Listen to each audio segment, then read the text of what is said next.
For example, we are going to talk about the transducer. The transducer is the optical element located in the bottom of the boat. That's okay? Okay, this is the sensor. This is the sensor. The transducer have a cable, and the cable is connected with the computer of the transducer. And the computer of the transducer is connected to the NMEA backbone. That's the procedure. Always, always, all the equipments are connected in the same way. For example, the autopilot. The autopilot have two sensors. One sensor is the radar sensor, Other sensor is the compass. Correct. Those sensors and the GPS is the sensor number 3. Those three autopilot computer, and the autopilot computer is connected with the NMEA backbone. Okay, always, always, always. All the electronic devices, they have one sensor, one computer, one sensor, one computer, and the cable to connect the sensor with the computer. This is the sender.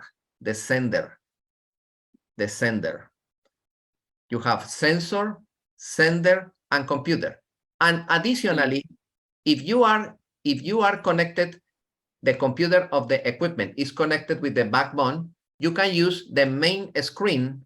You can use the main screen of the boat to read each element, to read the autopilot, to read the transducer, to read the radar. But additionally, you can connect a separate screen per each equipment. For example, let me explain something. Suppose that you have all the equipments in your boat, Raymarine, the radar, the transducer, the autopilot, the VHF radio, all of them are Raymarine. And suddenly you say, oh, I have another transducer, and the transducer is Furuno. I want to integrate my second transducer in the LAN, in the backbone, in the NMEA backbone.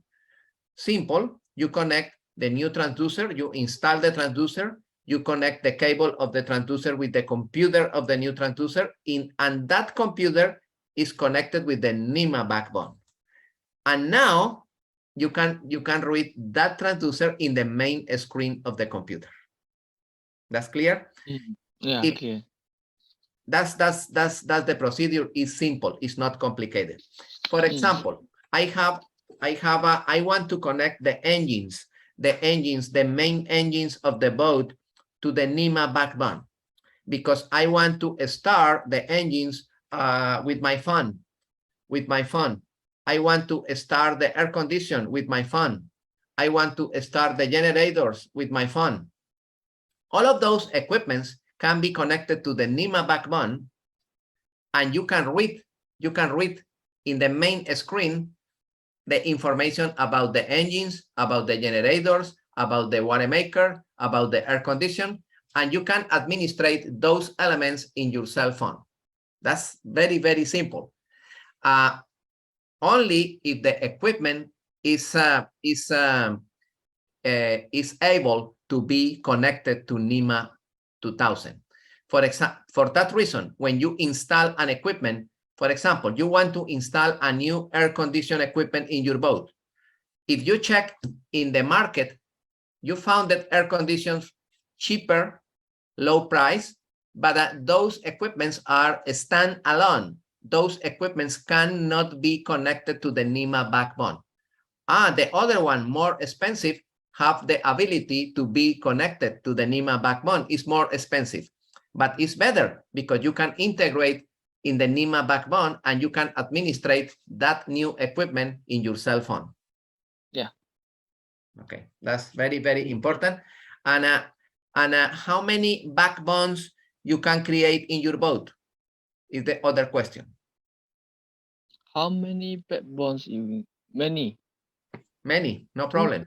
No problem. Yeah. No problem. You can create different backbones in your boat. Is it not a problem? This is not a problem. What is the most important part? For example, the customer have a lot of complaints about too much interference in the main screen of the boat, too much lines that are moving in the screen. What is the symptom in that case? For what reason you have those lines? To check the network, maybe the voltage. Correct. There are two Um, possibilities. Too uh, much voltage drop. This is one possibility. Or a bad ground. yeah, Remember, background. the ground is very, very, very critical. Remember, Chen, that when you connect any equipment to the NMEA backbone, you have 4 cables. You have 4 cables. One red and black for power. And you have one blue and white for data. And you have an extra cable that is for grounding. The cable number 5 is for grounding. That cable should be connected to the negative bus bar, of the console. And the negative bus bar should be connected with the bonding system of the boat. All right? Normally, when you have interference in the screen, when you have noise, when you have lines moving, is background. Background. Okay. Other important thing when you have a connection of electronic devices is about the temperature of the main screen. Pay attention. The customer said, my electronic devices are working perfect, but after 3 hours of operation, the temperature on the screen increased a lot, and suddenly the screen shut down. It's very common, that complaint. Why you think what is the reason for that issue, for that inconvenience? Maybe the van not efficient. The fan. No. Or the area no ventilation. You remember you have the backbone. You remember that you can install 3 sources of power, one in the middle and other in each end. Okay. But you need be careful. Doesn't matter how many sources of power you have. You need to be careful with the arms. The arms. No more than 8 amps flowing, moving in the backbone. If you have more than 8 amps, you have that problem. The temperature of the screen increase suddenly, and the screen shut down suddenly. Oh. Okay. How can you limit? Suppose that you have 2 sources of power, one in each end of the backbone. How can you limit the flow of current in the backbone?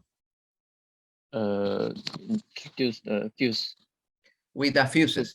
How much should be the value of each fuse in that case?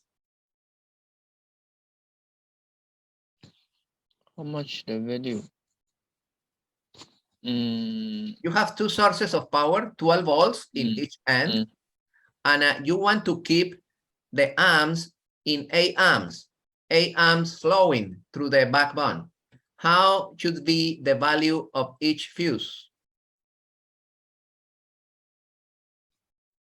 4 amps, correct.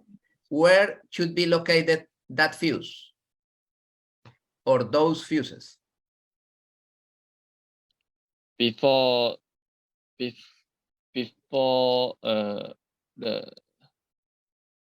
positive one, the positive in the positive wire before the wire enter in the backbone. That's correct. That's correct. This is the most important part. Don't forget, if you have a high temperature on the screen, this is an indication that you have more than 8 amps flowing through the backbone. If the temperature high on the screen. Correct. Okay. Correct. Okay. Other very common issue when you install equipments, electronic devices, is that the system is working good, but suddenly in the screen of the boat, you see a code. The code is flashing and the code said attenuation, attenuation. What is the meaning of that? Attenuation.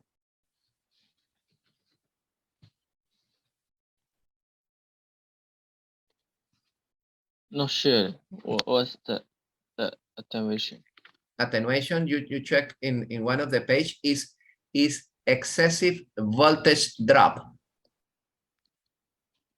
Excessive voltage drop, attenuation. Oh.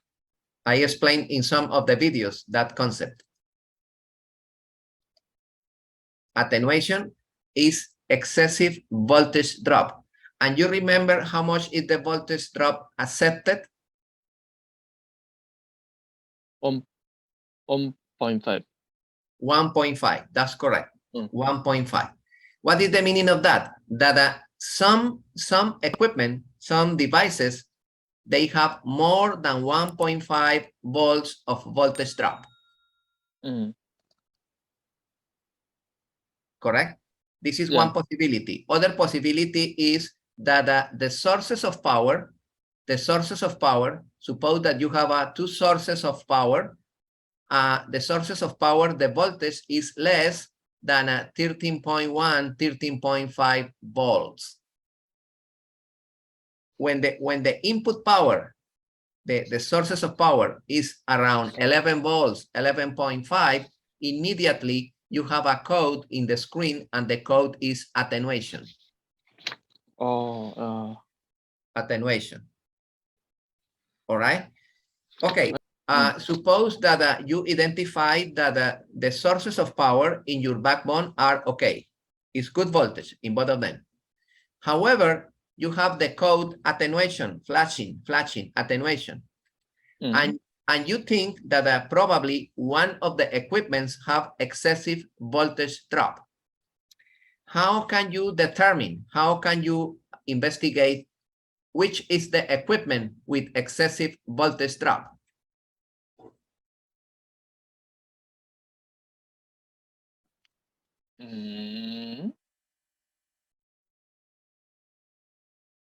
Use how to investigate. Just use the multimeter. But how? What is the process? Suppose that you have a backbone with a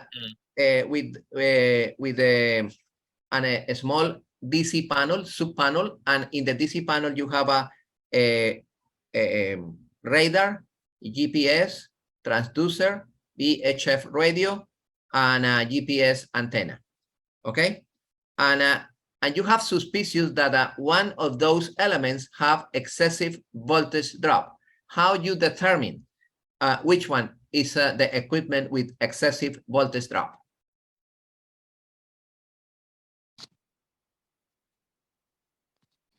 How to determine? No idea how to determine. Let me explain. It's simple, Chen. It's simple. Pay attention. In this moment, the backbone is running with all of those equipments connected and working. That's okay? And I have the code attenuation in the screen. Okay, I am going to disconnect one per one. I am going to disconnect the autopilot. I disconnect the autopilot, and now the system is running without autopilot. And let me check. Oh yeah, the light disappeared. No more attenuation when I disconnect the autopilot. Oh, simple. My autopilot is producing excessive voltage drop. Okay, I am going to check possibilities in the autopilot for that situation. Remember that the autopilot, I explained in the videos, is composed for the computer of the autopilot. You remember? And in the computer of the autopilot, you receive signal from the sensors, the radar sensor, the compass, and you receive the GPS, and you receive signal from the motor you remember the power assisted unit that move the rudder. You remember that steer the rudder. Okay. Normally, Chen, the problem is over there in that motor. Probably the rudder have too much friction. You need to disconnect the servo cylinder in the rudder arm.